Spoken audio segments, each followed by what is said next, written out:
They call themselves the Arakan Rohingya Salvation Army, otherwise known as ARSA, a new and until recently little-known militant group fighting Myanmar security forces in the Rakhine state. They want an end to decades of persecution of Myanmar's Rohingya minority. On August 25th, they launched simultaneous attacks on police stations and border outposts, killing dozens of people. The Myanmar security forces, who had not previously been challenged in such a violent way, responded with an unprecedented crackdown.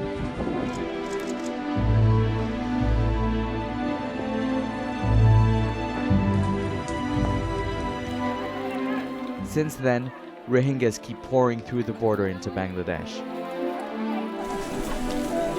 fleeing what the UN describes as an ethnic cleansing. It is an epic exodus, never seen before in Asia in the 21st century. 800,000 so far have sought refuge in neighboring Bangladesh. What they experienced at the hands of Myanmar security forces are for most too difficult to put in words. Some saw women and young girls as young as 10 being gang raped. Others have described horrific scenes of babies being snatched from the arms of their parents and thrown into fires. Men are stabbed, systematically shot, and efficiently dumped in mass graves. Myanmar calls it a clearing operation. Rohingyas here say it is a genocide. Whatever it is, it's still going on now. Across the border, on the other side of this barbed wire fence, human rights organizations believe Rohingyas continue to be rounded up and put in internment camps manned by Myanmar's military. The government will not allow independent investigators. The UN has not been granted access to provide to those in need. The crackdown continues, and a humanitarian catastrophe is unfolding in Bangladesh as a result. Who is responsible for this? Is it Myanmar's generals? Could it be the country's leader and once celebrated Nobel Peace Prize winner Aung San Suu Kyi? Or did the Arakan Rohingya Salvation Army provoke this situation? So, you will go back to Myanmar? This week, Talk To Al Jazeera meets a fighter of ARSA, the Arakan Rohingya Salvation Army. We meet Mohammed, not his real name, in an undisclosed location by the Myanmar-Bangladesh border. Armed with sticks and knives, he was one of hundreds of militants that stormed a police station on August 25th. They looted their weapons and warned the police. If they didn't stop harassing them, there will be more attacks. The Myanmar government calls you a Bengali terrorist. What do you say to that?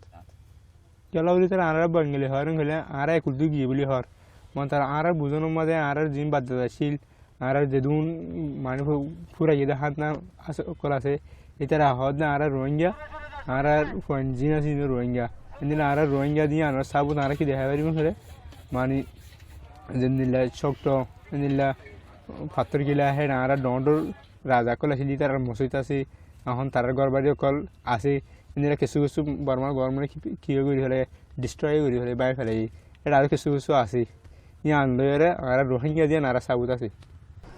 Rohingyas are one of the 125 ethnic groups in Myanmar, but unlike the others, they are not recognized as such and are denied citizenship. Despite historic records of them in the country for the last 200 years, Myanmar's military consider them as illegal immigrants from Bangladesh. As a result, they have none of the rights granted to citizens. They're not allowed to attend schools or receive care in state hospitals. They cannot hold government jobs. Their movements are restricted. Mohammed says they live effectively in apartheid-like conditions. He was a school teacher before joining the ranks of ARSA. He taught to students who are discriminated against and refused entry to state schools. Mohammed believes it is because of the dark color of their skin and because they are mostly Muslims and Hindus and not Buddhists like the other ethnic groups that Rohingyas are treated with such hate. And so, over the years, many had already fled to Bangladesh, escaping persecution. Others remained displaced in Rakhine. What happened mid-August? Why did ARSA, the Arakan Rohingya Salvation Army, start an uprising against the Myanmar government or authority? Iba mani 2015 lo tiore iba bunni kala bunni de mani barmai nira Rohingya ri tara hokonodet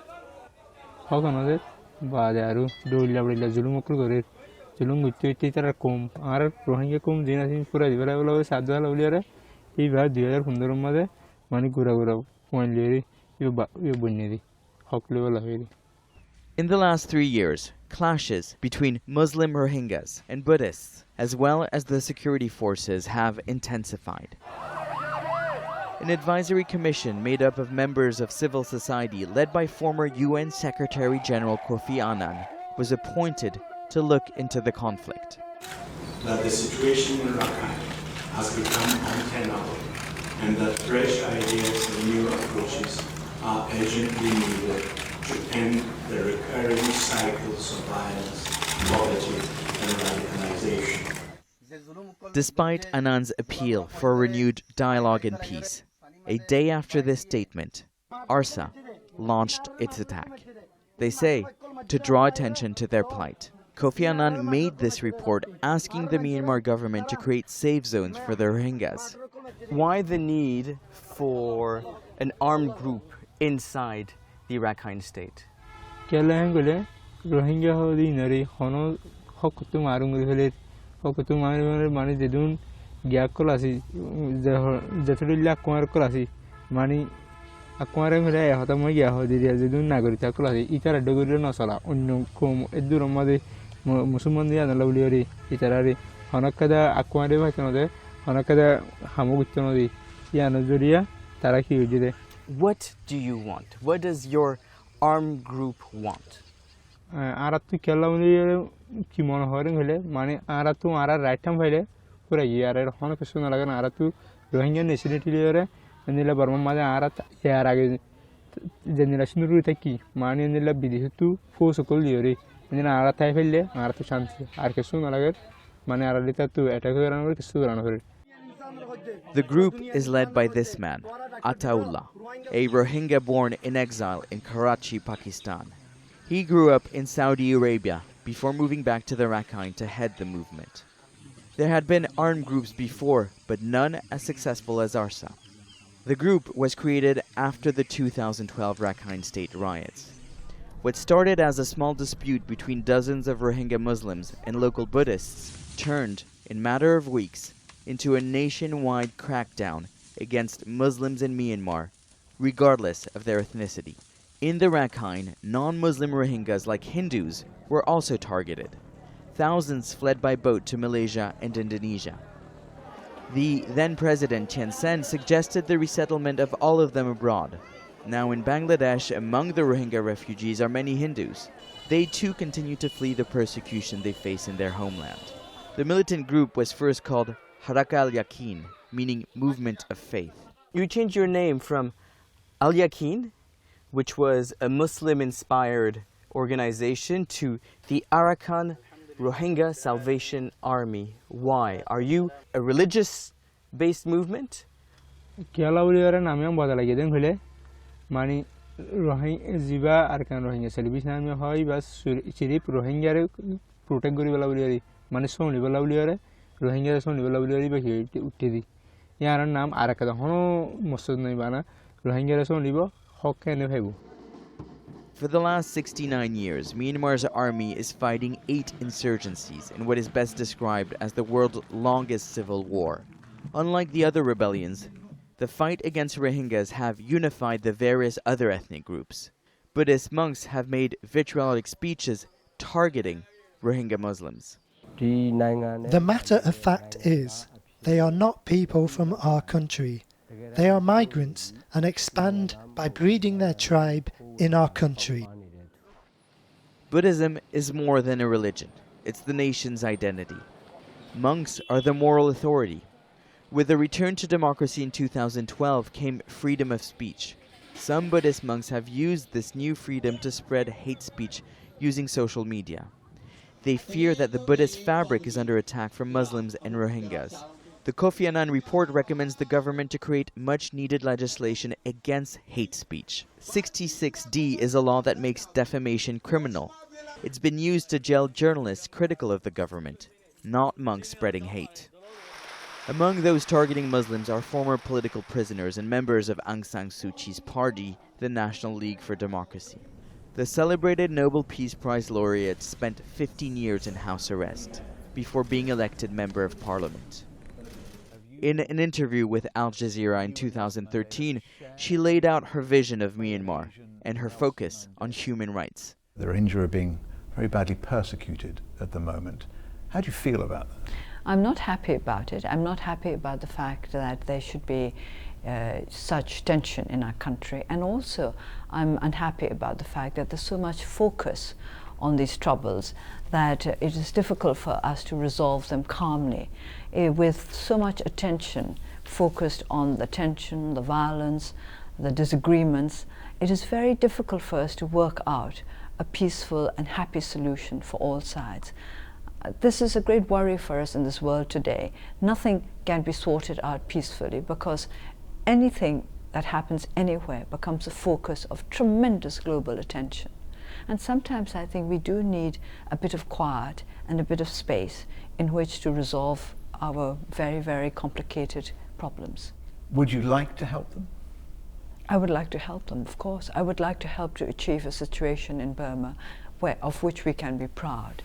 We don't want to have to be explaining why certain things are happening in our country. We want the world to be able to understand why they're happening. She has been compared to Nelson Mandela for a long fight for democracy, and to Mahatma Gandhi for her Buddhist-inspired non-violent movement. Although Rohingyas are not allowed to vote, they wholeheartedly supported her during her election campaign. Aung San Suu Kyi was seen as the beacon of change. Rohingyas hoped she would finally recognize them as citizens. I would promise everybody who is living in this country proper protection in accordance with the law and in accordance with the norms of human rights. But this increasingly looks like a broken promise. This mobile video, shot by Myanmar security forces, show the beating of a Rohingya at the hand of Myanmar's military. An army founded by this man, Aung San Suu Kyi's father. Affectionately known as the Major General, he is considered the founding father of Burma, now known as Myanmar. He promoted a nation inclusive of all the country's various ethnic groups. You are the daughter of a general. You just talked about your father. Why did you come to the decision that your progress towards leading your country was going to be a non-violent progress, a non-violent protest? My father was not violent by nature. Even as a child, he was seen as a particularly peaceful child. He was not violent at all. He was quiet, and I think he was often bullied by other children of his age because he was not the sort who usually fought back. I think he chose to fight for Burma's independence because he thought then that there's no other way to achieve it. And also because as a politician, and he was an astute politician, he had a good political sense even as a young man, that seemed the right time for the Burmese independence movement to make a big push forward in order that they may be able to get rid of colonial rule. But since his daughter took office, the circumstances of Rohingyas has dramatically deteriorated. She still refuses to acknowledge them by name.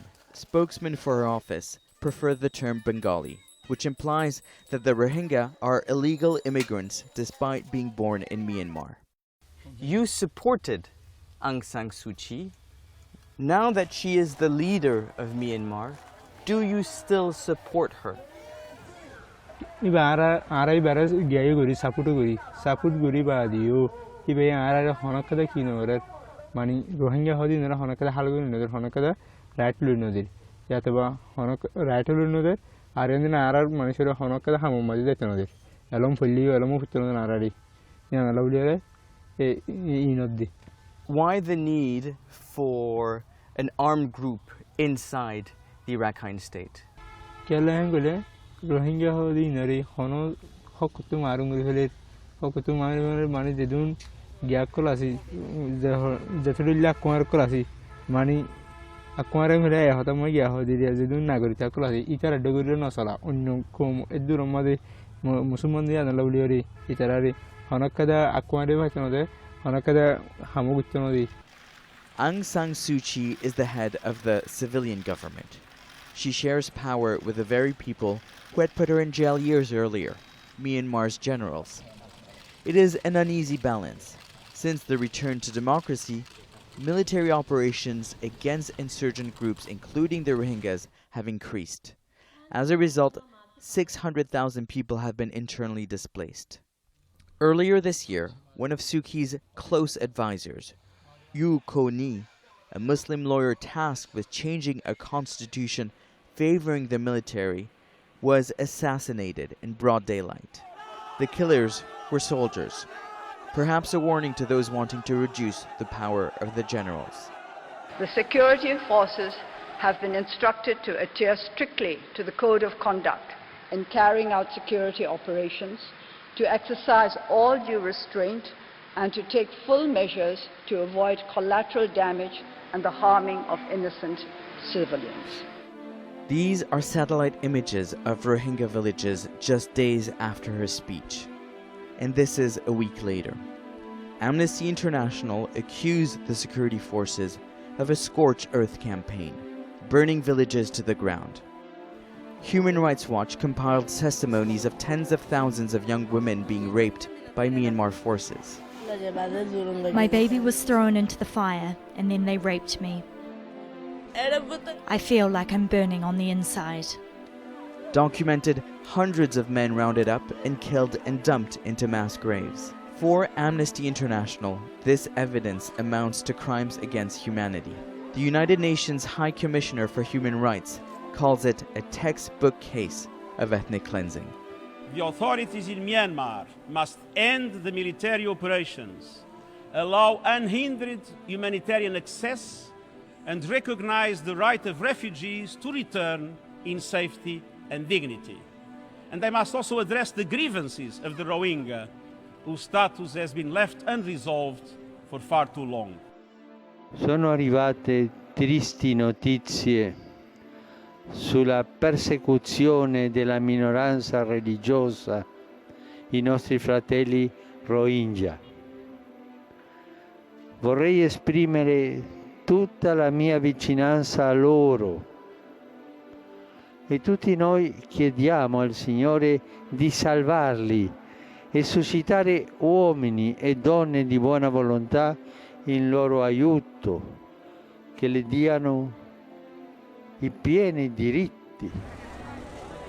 Despite worldwide condemnation, no independent investigators or aid agencies have been allowed in the Rakhine state. Myanmar conducted its own investigation and denied any wrongdoing. Instead, it accuses ARSA for this exodus. The generals have called on all those that are citizens to return back home.